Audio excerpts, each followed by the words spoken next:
नमस्कार मित्रांनो, एकत्रित मालमत्तेतील हिस्सा वारसदारांच्या परवानगी विना विकता येतो का?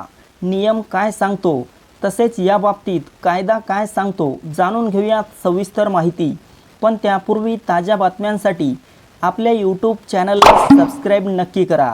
एकत्रित संयुक्त मालमत्ता म्हणजे अशी मालमत्ता जी कुटुंबातील एकापेक्षा जास्त सदस्यांच्या संयुक्त मालकी खाली असते। अशा मालमत्तेत सर्व मालकांचा हक्क समान मानला जातो।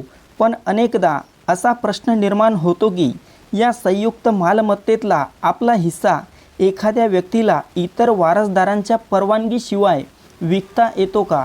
या बाबतीत कायद्याचे काय नियम आहेत? स्पष्ट नियम जाणून घेऊयात।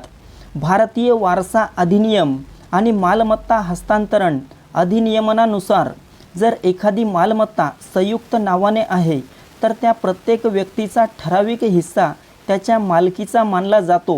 तो हिस्सा म्हणजे अविभाजित हिस्सा होय।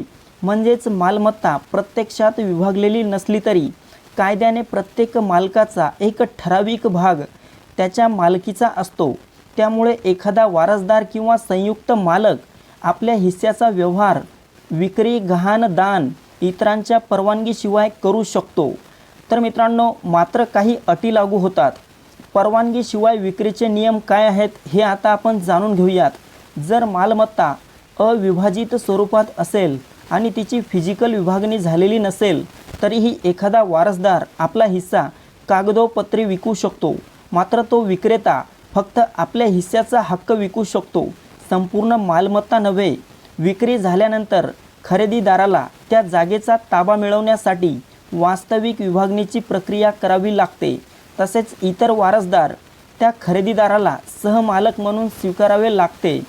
जोपर्यंत कायदेशीररित्या विभागणी होत नाही तोपर्यंत परवानगी का आवश्यक असते? तर मित्रांनो, जाणून घेऊयात आता या बाबतीत। जर मालमत्ता अजूनही संयुक्त कौटुंबिक मालमत्ता असेल, जसे की वडिलोपार्जित जमीन, तर परवानगीशिवाय विक्री करणे कायदेशीर अडचणीचे ठरू शकते।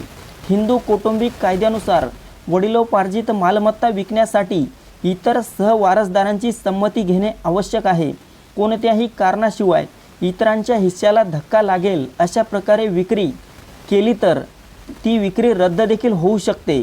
तर मित्रांनो, कायदेशीर मार्ग काय आहे या बाबतीत आता आपण जाणून घेऊयात। जर एखाद्या व्यक्तीने संयुक्त मालमत्तेतील हिस्सा इतरांच्या संमतीशिवाय विकला आणि इतर वारसदारांना त्याबद्दल आक्षेप घेतला असेल तर ते न्यायालयात विभागणीचा दावा दाखल करू शकतात।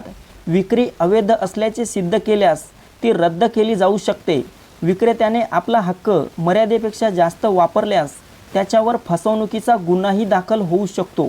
तर मित्रांनो, ही महत्त्वपूर्ण माहिती आपल्यासोबतच इतरांना पण शेअर करा। तसेच या बाबतीत आपला काही प्रश्न असेल तर कमेंट बॉक्समध्ये कळवायला विसरू नका। धन्यवाद।